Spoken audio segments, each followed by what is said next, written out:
really happened between Meghan Markle and Rory McIlroy? Lots of people discussing this after the golfer won the BBC Sports Personality of the Year award.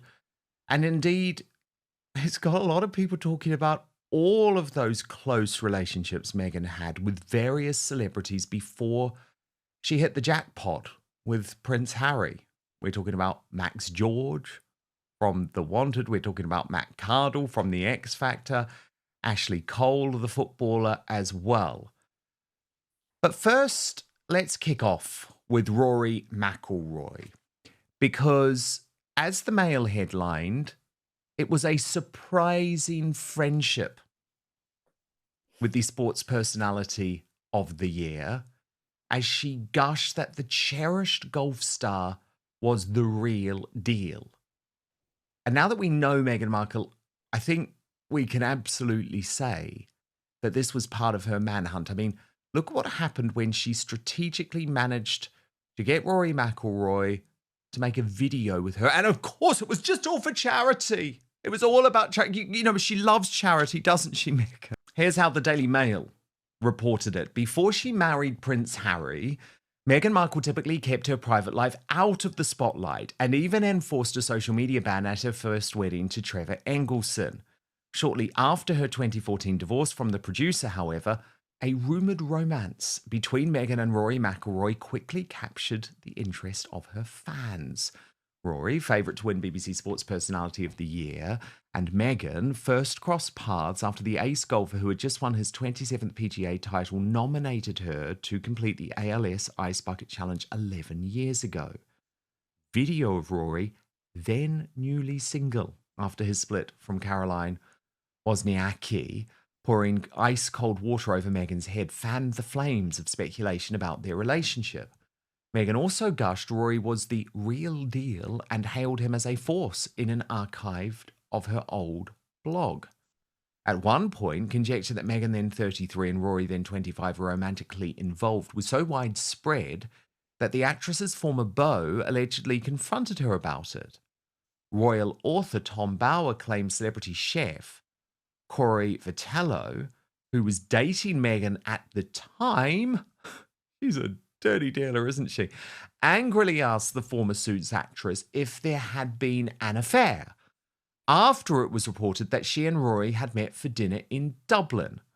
Writing in his book Revenge, Mr. Bower said emphatically Meghan denied she had betrayed Corey. She and McIlroy were just friends, she said. According to Mr. Bower, their friendship began after Meghan accepted Rory's nomination for the Ice Bucket Challenge on the condition that he came to her friend's New York City apartment and pour the ice-cold water over her head. They filmed the challenge, which was devised to raise awareness about the neurodegenerative disease, and Meghan uploaded it to her Vimeo account. We've obviously seen exactly what went on. But later that evening, Rory and Meghan were spotted enjoying a drink at the Fitzpatrick Hotel in Manhattan by John Fitzpatrick, its owner. A self-proclaimed huge fan of Suits, the Irish hotelier also invited Meghan and Rory to dinner at the Italian restaurant Cipriani alongside 18 other friends. The following morning, Rory made the 30-mile trip to Ringwood Golf Course to compete in a tournament but played poorly.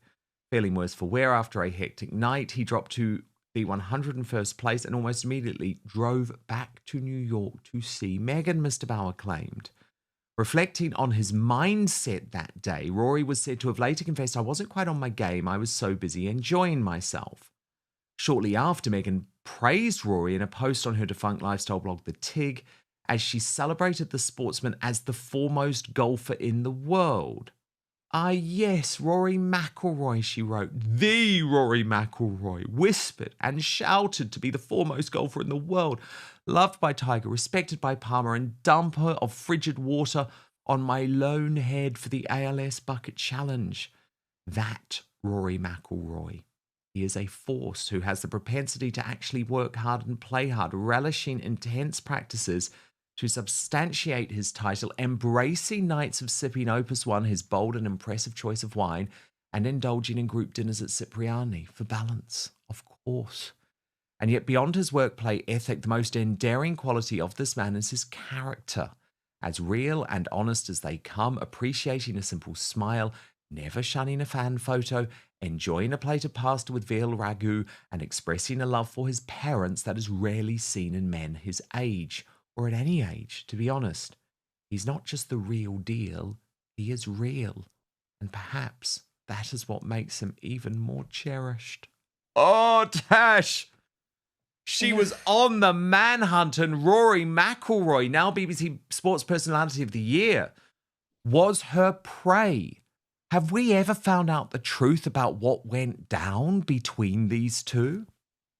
Probably Meghan. Her love match. Sorry, Meghan's love bombing. Let's be honest here, is unmatched. When she sets her sights on someone, she just goes overboard, and it's been that way with every relationship. She wrote a very gushing piece to do with Corey Vitello when she first got with him. She interviewed him as a chef, an up and coming chef, to be, on her Tig blog. And it's very similar writing. It's this sugary sweet. She could write Mills and Boon novels the way she talks about it. My personal opinion is Meghan was intimate with him. She was on the hunt. I believe Meghan, when it goes back to everything you've just discussed, I believe the reason why she hid her wedding publicly to Trevor Ingleson was simply because if it became public and a lot of it was out there, that when she's hunting down various men, it would be a lot harder to hide the fact that she's actually married to another man. And that's why she didn't want that, because he was only a stepping stone. And then with Corey, this was a red flag for Corey. She obviously talked her way out of it. And then again, my personal belief, she cheated on Corey with Harry. She was constantly looking for the next stepping stone. And this was the perfect opportunity to get him to pour the ice bucket over her. And you can tell she's got that giggly schoolgirl front on. The fact that they went out for dinner and then they went and met up with each other again. These are not the actions of a woman that is happily attached to her partner who was staying in Canada. This is the actions of a woman on the prowl, on the hunt. And I am in no doubts that Meghan's hunting probably ends in a very happy and late night for all of those involved. And Tash, I mean, it just shows you, and this is why I think it matters. I mean, look, I know everyone's talking about it now because Rory's had this big year, and it's quite odd that there's this connection between them, and I'd say he's quite embarrassed about it now. And she obviously cannot have Harry learning the truth about this. But why I think it matters in terms of history is that the blueprint she used, Tash, to ensnare Rory McIlroy was done publicly because she was using her social media. But it was actually identical to what she did with Harry behind the scenes. And because Harry has never been the sharpest tool in the shed, you can see how that sort of weird combination of flattery, emotional manipulation, using her sexuality, but at the same time trying to make her victim think that actually this is all for a higher calling. You can see how that absolutely was able to win Harry over. The video wastes no time. It opens with an unapologetically aggressive accusation that Meghan Markle was actively pursuing high-status men long before Prince Harry. This is deliberate. The aim is to reframe Meghan's past relationships not as coincidence, but as strategy, immediately pulling the audience into controversy. Rory McIlroy's BBC Sports Personality of the Year win acts as the trigger. The commentary suggests his success has revived interest in his brief association with Meghan Markle, a surprising friendship framed as more than innocent. The implication: history looks different once you know how the story ends. This is the visual evidence used to fuel speculation. The speakers argue that Meghan insisted McIlroy personally pour the ice bucket. The interaction was filmed, shared, and preserved. Charity provided plausible deniability. The controversy here isn't charity, it's intent. Archived blog posts and tabloid reporting are introduced. Key talking point: Meghan's lavish praise of McIlroy is described as emotionally intense and unusually personal. The panel suggests this love-bombing language becomes a pattern, not a one-off. The narrative sharpens. Royal author Tom Bower is cited, adding weight to claims that Meghan was in another relationship at the time. Questions about overlap were raised privately. Meghan denied wrongdoing. This section thrives on ambiguity, not proof, and the panel leans into it. The story becomes circumstantial. Late drinks. A poor tournament performance. A return trip to New York. The implication being pushed, this wasn't casual networking, it was personal. A long excerpt from Meghan's blog is read aloud. The commentary claims the language mirrors how she later wrote about other men. Charm is used as emotional leverage. Admiration becomes currency. This is where the blueprint theory takes hold. Now the gloves are fully off. The speakers openly argue. Meghan pursued men sequentially. Each relationship was a stepping stone. Emotional intensity was used deliberately. This is opinion, but delivered as conviction, not caution. This is the core thesis of the entire video. The claim, what was done publicly with McIlroy was later done privately with Prince Harry. Harry is framed as emotionally vulnerable, easily flattered, unprepared for manipulation. The argument is blunt and unsympathetic. This section introduces psychological framing. The speakers suggest a mix of intimacy, victimhood, moral framing. Higher cause was used to disarm targets. Again, allegation, not evidence, but stated forcefully. After the ad, the tone resumes instantly. Prince Harry is described as the only one who didn't walk away. Others are praised for having sense. I mean, he was the dumb one that actually, as what was it, Prince Philip said, you step out with an actress, you don't marry them. At least the other men had the sense to move along rather sharpish. I mean, you can see that Meghan is a social climber, that I believe the term gold digger can be absolutely applied. She was looking constantly to trade up for the next person, despite having a husband or a long-term live-in lover. You know, at home, no doubt Corey was sitting there looking after the dogs whilst Meghan was off having fun. I mean, she came over and she told Lizzie Cundy, bearing in mind she was still with Corey Vitello. She told Lizzie that she wanted to be set up with, you know, with a rich English guy. That's, I believe, why she first got potentially, I think she was asking Lizzie about Ashley Cole and Max George or George Max, I can't remember which way round. But yeah, Meghan was on the hunt and she was going for celebrities. She tried to cozy up with Millie McIntosh as well from The Only Way is Chelsea, because that was another way to get in through the back door. This woman has been railroading her way into, I guess, the social climbing, the gold digging. And one day there will be an older, richer fool, just as dumb as Harry. And I think that she wouldn't think twice about trading Harry in if she hasn't secretly done it, you know, in the background already. She is a master manipulator. She's very skilled. She is very good at what it is that she does. No, indeed. And it is fascinating looking back at that period, Tash, for those reasons that you explained, because history will repeat. I mean, Meghan was the Soho house girl at that point.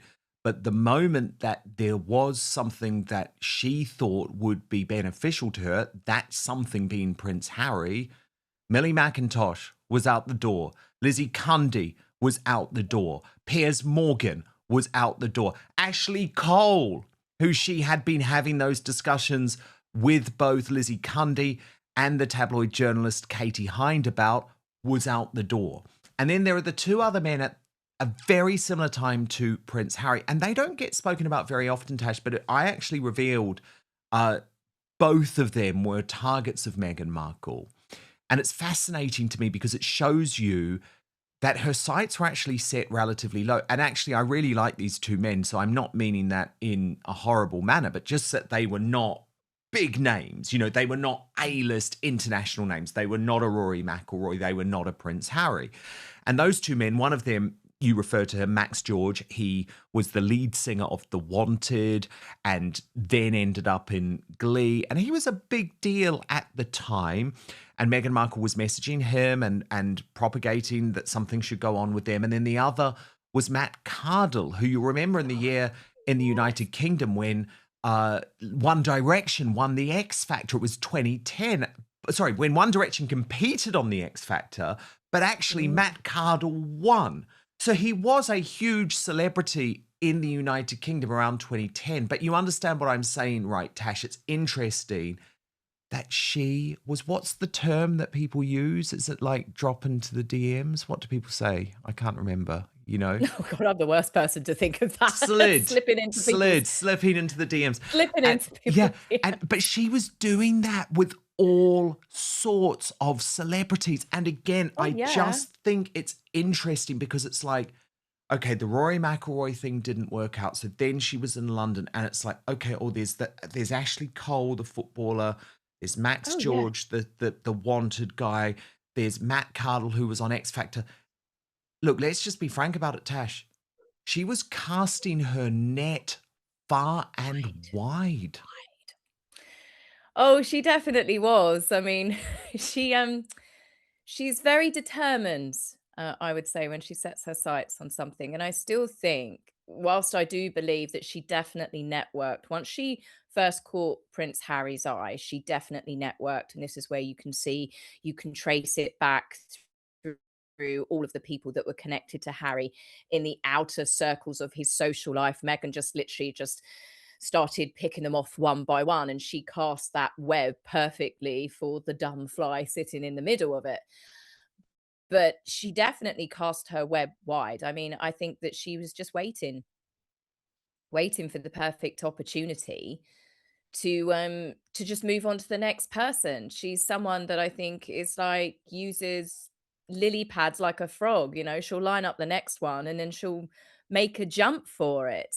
It's obvious that Corey scratched enough of an itch, as it were, because he was the sweetheart of Canada in the Soho House socialite set at the time. So he was perfect. And then as soon as she got him, she's like, right, let's get the little black book out. Let's get those nets back out there and see what it is and who it is that I can go after next.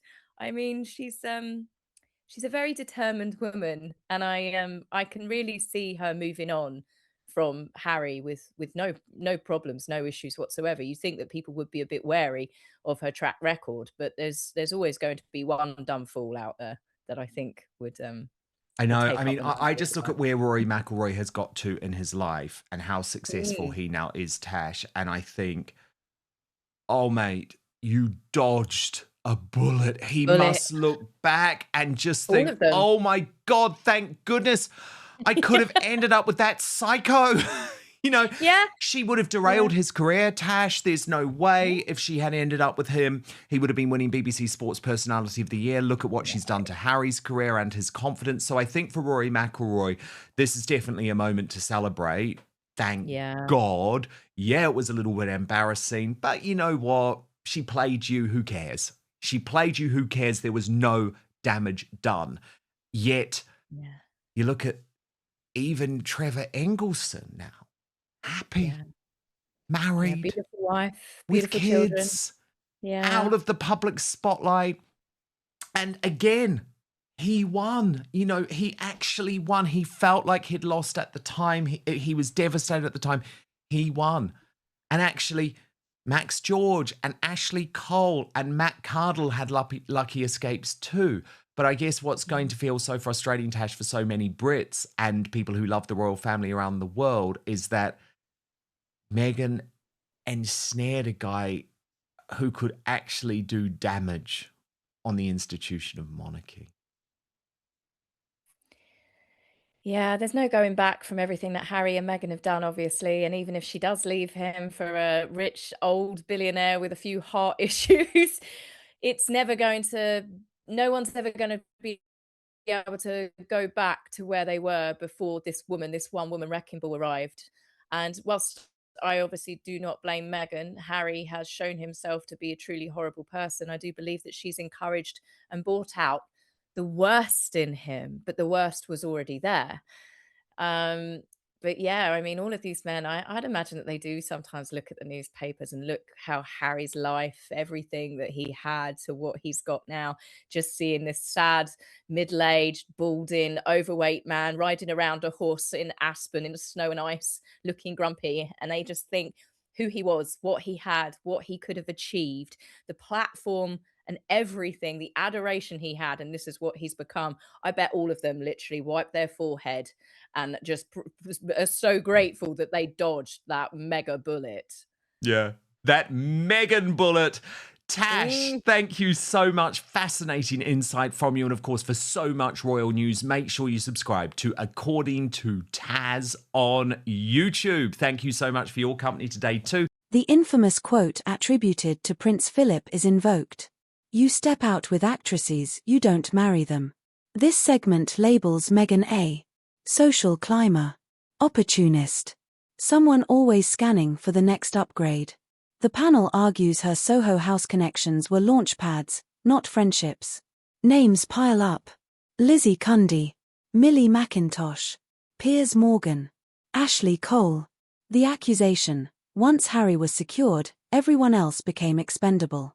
This frames loyalty as conditional and transactional. This is one of the most damaging segments rhetorically. The panel argues Meghan contacted multiple celebrities simultaneously, tested responses, pivoted quickly when interest cooled. Casting her net wide becomes the defining metaphor. The comparison phase. Rory McIlroy. Successful. Celebrated. Unburdened. Trevor Engel's son. Happily remarried. Out of the spotlight. Prince Harry. Isolated. Bitter. Publicly diminished. The contrast is intentionally cruel and effective. This is where the commentary widens. The claim: Meghan didn't just marry Harry, she gained access to an institution she could damage. Harry is no longer framed as a victim, but as a willing participant. The final verdict is absolute. The panel argues. The damage is permanent. Reconciliation is impossible. The institution has been scarred. Meghan is called a wrecking ball, but Harry is not absolved. The show closes by reinforcing its outsider identity. No corporate backers. No institutional loyalty. Direct audience support. This reinforces the us vs them dynamic. This episode is not investigative journalism, it is forceful opinion. Its core message: patterns matter more than denial's charm can be weaponized, and Prince Harry paid the highest price for ignoring warning signs. Whether you agree or not, the video is designed to provoke, not persuade gently. Now it's over to you. Was this pattern real or reckless speculation? Are past relationships fair game once someone becomes royal? Is Harry a victim, an accomplice, or both? Has this crossed the line or exposed uncomfortable truths? Like, if you think these questions matter, comment with your honest view, agree or disagree, subscribe for unfiltered royal commentary. Say it loud, just back it up.